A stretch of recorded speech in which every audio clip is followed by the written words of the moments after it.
amigos, es momento de una entrevista y nos encontramos en vivo en este momento con Jorge Yamamoto. Él es psicólogo de la Pontificia Universidad Católica del Perú. Vamos a conversar sobre el comportamiento ciudadano, procesos electorales y redes sociales. ¿Cómo está, señor Yamamoto? Bienvenido, muy buenos días. Muy buenos días. Señor Yamamoto, gracias por acompañarnos aquí en este programa. ¿Cómo ha observado el comportamiento de los ciudadanos a través de las redes sociales en el último proceso electoral que hemos tenido, elecciones generales 2021? Lo que podemos observar en este último proceso electoral y en los acontecimientos previos es un cambio. Normalmente los peruanos, por lo menos comparados con la región latinoamericana, tendíamos a ser más indiferentes. Para salir a marchar tenía que haber el triple de escándalo de lo que ocurre, por ejemplo, en Chile o en Colombia. Los peruanos estamos, de acuerdo a nuestras investigaciones, más preocupados en nuestra familia y nuestro grupo de amigos, y el resto no nos importa mucho. Pero durante la pandemia esto cambió y era predecible porque cuando hay percepción de riesgo, hay un incremento en las dificultades económicas y sensación de inseguridad. Recordemos que somos uno de los primeros países en mortalidad por COVID. Entonces las personas se ponen en modo primero de supervivencia defensiva, pero luego en modo agresivo frente a todo lo que ellos crean que va a generar un mayor riesgo o es la fuente de esas dificultades. Entonces pasamos de la indiferencia a una actividad más intensa, pero el problema está en que bueno fuera si es una participación de escucha, de análisis y de propuesta. Frente a esta situación de miedo, lo que hay es una reacción que busca soluciones radicales, rápidas, no analiza el corto o el mediano plazo y termina siendo un activismo peligroso, ¿no? Una actividad más agresiva, una actividad menos pensante que puede terminar siendo un remedio peor que la enfermedad, y la enfermedad política y pandémica ya era bastante grave. Dentro de esa actividad peligrosa que usted indica, se puede considerar la difusión de las fake news, de la desinformación a través de las redes sociales, ¿no? Durante este último proceso electoral hemos visto la gran presencia de las mismas, que son ampliamente difundidas, compartidas por usuarios. ¿Cómo explicar esa situación? Nosotros, como usuarios de estas redes sociales, sabemos que esta información no ha sido verificada y que probablemente sea falsa, pero igual la compartimos a través de nuestras redes sociales. ¿Qué es lo que pasa? Hay un muy pequeño grupo de peruanos, y esto también ocurre en el mundo, pero en el Perú es más grave. Hay un muy pequeño grupo de personas que entienden cómo funcionan las noticias, es decir, que hay que verificar cuál es la fuente y hay que compararlo con el conocimiento que se tiene. Por ejemplo, alguien que sepa acerca de nanotecnología, es decir, estas tecnologías que son muy pequeñas que eventualmente podrían inyectarse en la sangre. Alguien que conoce de nanotecnología nunca se va a creer de que están inyectando un chip en una vacuna, porque eso técnicamente no tiene sentido. Entonces, ese es un punto. El otro punto es que siempre van a haber noticias falsas, pero en situación de pandemia, estas van a ser creídas con más frecuencia. Entonces, hablamos de un grupo de personas que no se van a creer las noticias falsas, pero hay otro grupo en el otro extremo que ya generalmente se deja llevar por esas noticias falsas. Estas noticias falsas trabajan en nuestros temores, en cosas que nos llaman rápidamente la atención y lo juntan con 2 o 3 cosas correctas y así son profesionales del engaño. Entonces hay un grupo que siempre cae en ello, pero hay una gran mayoría que de vez en cuando cae y otras veces no.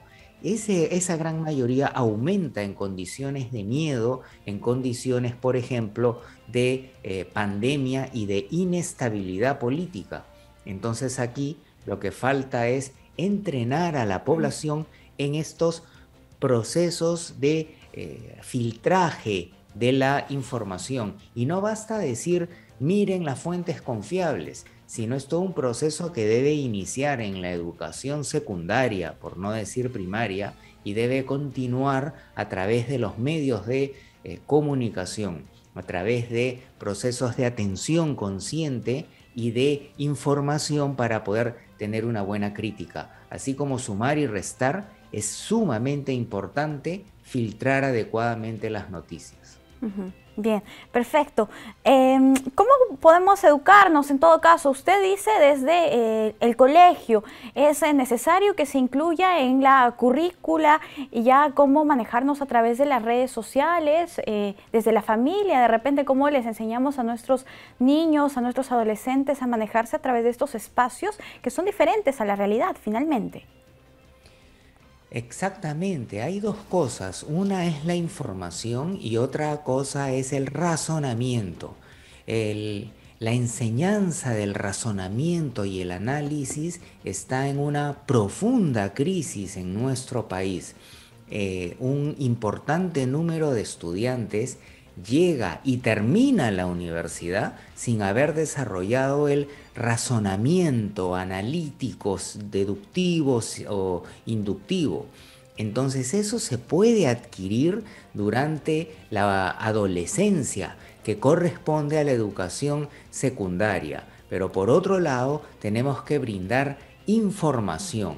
Entonces se pueden utilizar módulos muy simples desarrollados por expertos que conozcan los procesos mentales, los procesos cognitivos y afectivos que ocurren en la digestión e indigestión de las noticias falsas y hacer breves programas bien comunicados para hacer un paliativo. Pero la verdadera solución la vamos a ver de aquí en 5 años, cuando en la escuela trabajemos bien eso. Porque no basta en la familia hay que comenzar a enseñarle a los padres, porque el problema es que si los padres se tragan la noticia falsa, los hijos se la van a terminar de comer.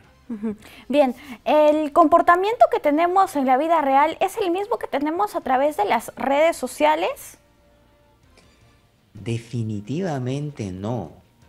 Obviamente que existe cierta relación, pero primero digamos que lo que uno cree que uno es no coincide con lo que objetivamente podríamos decir que uno es, ¿no? Entonces hay una suerte de sí mismo, percepción de uno mismo real y una percepción de uno mismo interiorizada de lo que nos creemos, ¿no? Por ejemplo, yo puedo estar en el promedio de capacidad para conversar bonito con mis amigos, pero yo me voy a creer 2 o 3 puntos más conversador, gracioso y buena gente que mis amigos.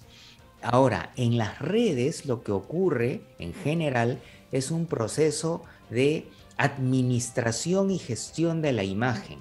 Y en los países latinoamericanos en general y en el Perú en particular, como estamos tan chancados permanentemente y tenemos tanto complejo de no aceptarnos como somos, sino queremos ser lo que deberíamos de ser según los medios y las redes, entonces presentamos nuestra peor y falsa imagen.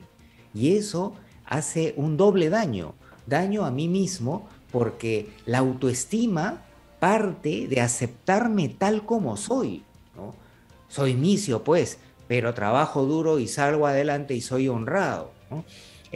No viajo a tantos sitios bonitos, pero con mi familia ahorro y me doy un viajecito para formar los valores de los hijos. Eso es autoestima, pero lo que las redes promueven es tomarme la foto en la entrada del restaurante que no puedo pagar diciendo voy a almorzar rico acá, y así presentamos nuestra mejor y acomplejada imagen y nos hace un daño porque no facilita la aceptación de lo que uno es, y sobre la aceptación mejorar, pero no mejorar en cosas materiales, porque eso no ayuda a la salud mental, mejorar en valores y en lo que realmente importa. Y luego le hace un daño a los demás. ¿Por qué?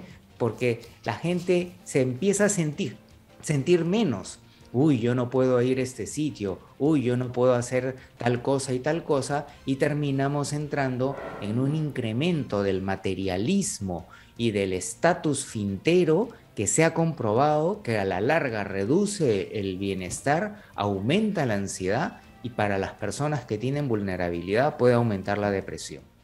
Cosa Perfecto. que no ayuda ahora. Claro. Definitivamente, listo. Importantes los comentarios que usted nos daba, ¿no? Tenemos que educarnos y tenemos que trabajar desde niños, adolescentes, para manejarnos a través de las redes sociales. Ha sido un gusto conversar con usted, señor Yamamoto. Un gusto para mí. Cuídese, hasta una próxima oportunidad.